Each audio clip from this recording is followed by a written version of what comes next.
Azı siz hata cevap verip koydunuzlar. Bu tutarsan işte öylesine bu öylesine. Bu cevap emas. Ben bu şu yerden bilan talagama men qoşulам. Siz tak aytışыңыз керек. Ош шаардык кеңешинин 36-жыйыны адегенде эле алардын азыркы иштеп жатканы мыйзамдуубу же мыйзамдуу эмеспи деген сөздөн башталды. Депутаттар бул суроону коюп, БШКнын Оштогу өкүлүнүн иштей бересиңер да деген жообун угуп, өкүлдү кайдыгер карабай мыйзам чегинде жооп берүүсүн талап кылышты.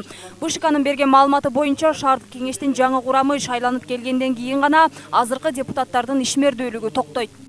Иштеп аткан кеңеш жаңы кеңеш келип биринчи отурумду өткөргөндөн кийин токтойт. Кызматтуу иши токтойт деп. Ишмердүүлүгү токтойт деп. Булардыкы жаңы кеңеш шайлана элек. Демек, иштеп аткан кеңеш жумушун улантып бериш керек. Демек, мыйзамда деле так ушундай жазылган да? Мыйзамда да ушундай жазылган.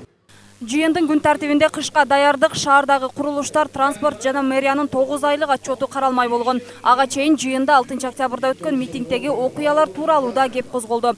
Эсиңиздерде болсо, дал ошол митингде шаардык кеңештин 31 депутаты мэр Таалайбек Сарыбашевга ишенбөөчүлүк көрсөткөн болчу.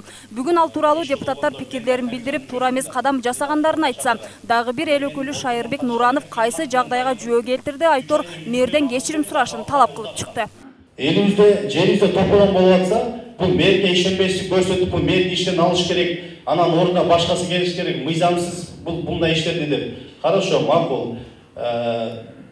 Если bu merke işlenmesi gösterip, bir yıl burun götürüşüz gerek, geçen toplanan demez. Rast, aytılığı olduğunu söz, surasın geçirin. Eğer uğur geberek olsa, çok meseleden geçirin surasın, haceti çok etmen olsa, onu boşa oraya çıkmayın. Жапар турат. Сессия болгондо мен чатымдабайсың аша. Сен чыгып туруп айтпайсың мына. Талай Назарбеков биз видеолар көрсөттү, сиз тура эмес атасыз деп. Келсең мен ошону кылатырмын. Сен да бекилип кирип туруп сессия өттүң да. Мен эч кимден бекилбейм. Бир Кудайдан Жапар. Ал эми депутат Абдисайт Керимбеков шаардагы китепканаларды жоюп, аларды электрондук форматка өткөрүлүшү керек деген демилге көтөрдү. Айтымында китепканаларда окурмандар барса да, андагы китептер жаңыланбай турат деген ойдо.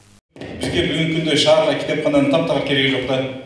Жөн эле мындай акчаны алып бюджет алып атат да. Ушундай ишканалар боюнча бир экспертиза кылып туруп, бүт баарын бир жоюп койсоңуз туура болмок да. Мен китепкананы өңтүргөнгө макулмун.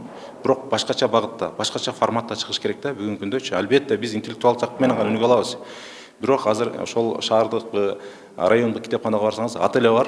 Ал жерде эски гана литературалар, андан кийин эч кандай бир IT мындай программалар кирген эмес. Анан кардар да келбейт, окуучу да келбейт да. Бүгүнкү күндө өзүңүз билесиз, телефондон бүт нерсе доступный экен.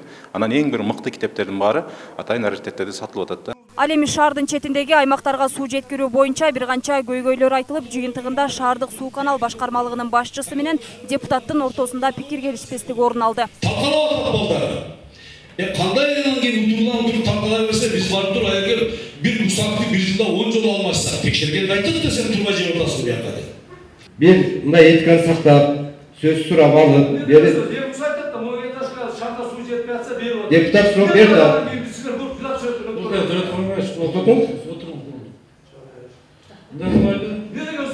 Sen başını değil mi? Ben param beri ortadan yok mu? Öyle otarsın. Jober kadasın sözün. Toxtatыңыз, андай элементтерге айтып берди. Сессия. Өлөт көмөч. Отуруңуз.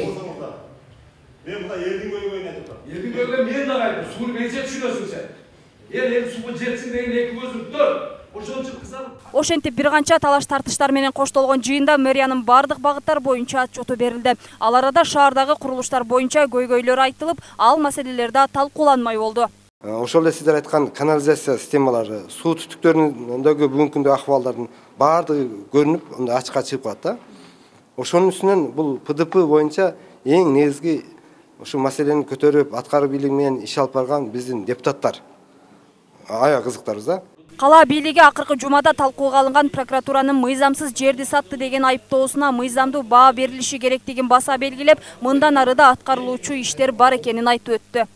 Же массалык маалыматына журналисттер тарабынан айтылган ар бир сынды биз туура кабыл алып, ошол сындардын үстүндө иштерди алып барышыбыз керек да. Мен дайыма айтам, биз шаардык мэрия бардығын қиратып, жырғатып шаарда мындай телегей тегиз дегенден алыс болушубуз керек. Бирок биз болгон мүмкүнчүлүк менен бүгүнкү күндө иштерди алып барып атабыз. Ошол эле мезгилде азыркы депутаттар айтып аткан сын пикирлер дагы мындай туура деп эсептейм да. Ошон үчүн ошонун үстүндө азыр биз протоколго да кирди, мына токтомго да киргизилди.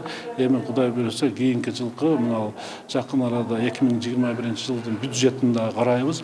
Ошол мындай biz eldik коомдук угулунда өткөзөбүз. Ошол жерде эң негизгиси кайсы иштерди биз биринчи очередте жасашыбыз керек. Ошон үчүн бир катар биз баягы элдин өтө көйгөйлүү болгон маселелерди бир чекеден жасайбыз. Жыйынтыгында мэрдин иши канааттандырарлык деп табылсын деген Ош шаардык кеңешинин токтому кабыл алынды. Ага бир канча депутаттар добуш беришти.